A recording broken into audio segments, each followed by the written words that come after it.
എല്ലാവർക്കും നമസ്കാരം. ഇത് ചേന കൊണ്ടുള്ള ഒരു കറിയാണ് കേട്ടോ. ചേന കൊണ്ട് നമ്മൾ പല കറികളും ഉണ്ടാക്കാറുണ്ട്. അവിയൽ, തീയൽ, പിന്നെ മെഴുക്ക് പുരട്ടി ഉണ്ടാക്കും. അങ്ങനെ ഒരുപാട് സാധനങ്ങൾ ഉണ്ടാക്കും. ഇത് അതിൽ നിന്നൊക്കെ വ്യത്യസ്തമായിട്ടുള്ളൊരു കറിയാണ്. moloshyam എന്നാണ് ഇതിന് പറയുന്നത്. പലർക്കും അറിയാമായിരിക്കും. moloshyam നമ്മൾ പല സാധനങ്ങളും വെച്ച് ഉണ്ടാക്കാറുണ്ട്. അപ്പോൾ ചേന moloshyam ഉണ്ടാക്കാനായിട്ട് ഒരു ചെറിയ കഷ്ണം ചേന ഞാൻ എടുത്തിട്ടുള്ളൂ. അതിങ്ങനെ സ്ക്വയർ പീസസ് ആയിട്ട് മുറിച്ചെടുക്കുക. എന്നിട്ട് ആവശ്യത്തിന് വെള്ളം ഒഴിച്ച്, ചേന മുറിച്ച് കഴിയുമ്പോൾ തന്നെ വെള്ളം ഒഴിച്ചിടുക. ഇതിപ്പോൾ ഞാൻ വെള്ളം ഒഴിച്ചിടാത്തതുകൊണ്ട് കുറേശ്ശെ കറുത്ത് വന്നിട്ടുണ്ട്. പിന്നെ തോരപ്പരിപ്പ്, ചേന എടുക്കണ അത്രയും തന്നെ തോരപ്പരിപ്പ് എടുക്കണ്ട, കുറച്ച് കുറവ് എടുത്താൽ മതി. തോരപ്പരിപ്പ് വെന്ത് വരുമ്പോൾ അത് ഇരട്ടിയാവുമല്ലോ.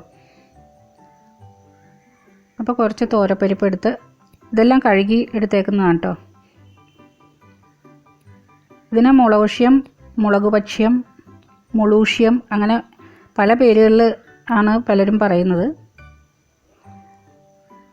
ഇതിൽ പച്ചമുളക് നടുകെ കീറിയിടുക. അതൊന്നുകൂടി ചെറുതാക്കി ഇട്ടതൊന്നും കുഴപ്പമൊന്നുമില്ല. ഞാൻ 2 പച്ചമുളക് എടുക്കുന്നുള്ളൂ. നല്ല എരിവുള്ള പച്ചമുളകാണ്. ഇപ്പോൾ എരിവൊക്കെ നിങ്ങളുടെ ആവശ്യത്തിനനുസരിച്ചിട്ട് ഇട്ട് കൊടുക്കുക. അത് പച്ചമുളക് മാത്രമേ എരിവിനായിട്ട് ഇടുന്നുള്ളൂ കേട്ടോ. മുളക് പൊടി ഉപയോഗിക്കുന്നില്ല. ഇതൊരു മഞ്ഞ കളറിലുള്ള ഒരു കറിയാണ്. ഇനി 1/4 ടീസ്പൂൺ മഞ്ഞൾപ്പൊടി ഇട്ടിട്ടുണ്ട്, ആവശ്യത്തിനുള്ള ഉപ്പും. ഇനി ഇതിൻ്റെയൊക്കെ മീതെ നിൽക്കുന്ന രീതിയിൽ വെള്ളം ഒഴിച്ച് കൊടുക്കുക. വെള്ളം അധികമായി പോകരുത്. അതായത് ഇത് ഒരു ലൂസായിട്ടുള്ളൊരു കറിയല്ല, സാമ്പാറൊക്കെ പോലെ ഇങ്ങനെ ലൂസായിട്ടുള്ള കറിയല്ല. നമുക്ക് ഇത് വെന്തതിന് ശേഷം നമുക്ക് വേണമെങ്കിൽ വെള്ളം കുറവാണെങ്കിൽ തിളച്ച വെള്ളം ഒഴിച്ചു കൊടുത്ത് ശരിയാക്കാവുന്നതേ ഉള്ളൂ.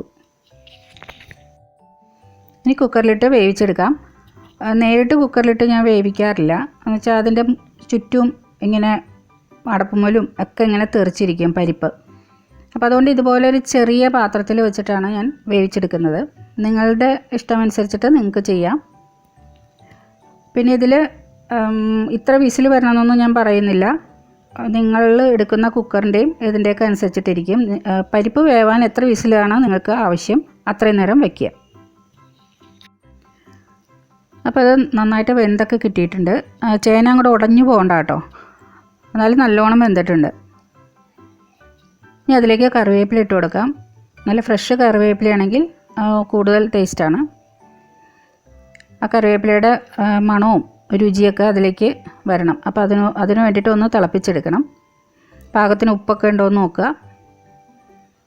വെള്ളം കൂടി പോയിട്ടുണ്ടെങ്കിൽ നമുക്കൊന്ന് വറ്റിച്ചെടുത്താൽ മതി. ഇനി വെള്ളം കുറഞ്ഞ് ആണ് കിട്ടിയതെങ്കിൽ കുറച്ച് തിളച്ച വെള്ളം ഒഴിച്ച് കൊടുത്ത് പാകത്തിനാക്കി എടുക്കുക. ഇതിരിക്കുമ്പോൾ ഒന്ന് കുറുകി വരും. ഇതിലേക്ക് പച്ച വെളിച്ചെണ്ണ ഒഴിച്ച് കൊടുക്കാം. അത് മസ്റ്റാണ് കേട്ടോ, അത് ചെയ്യാതിരിക്കരുത്.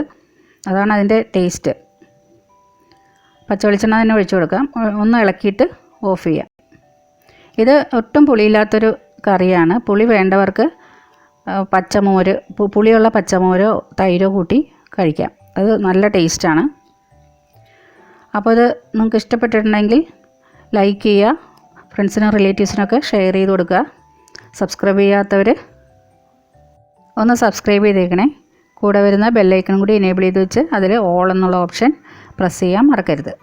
അപ്പോൾ അടുത്ത വീഡിയോയിൽ കാണാം. Thank you.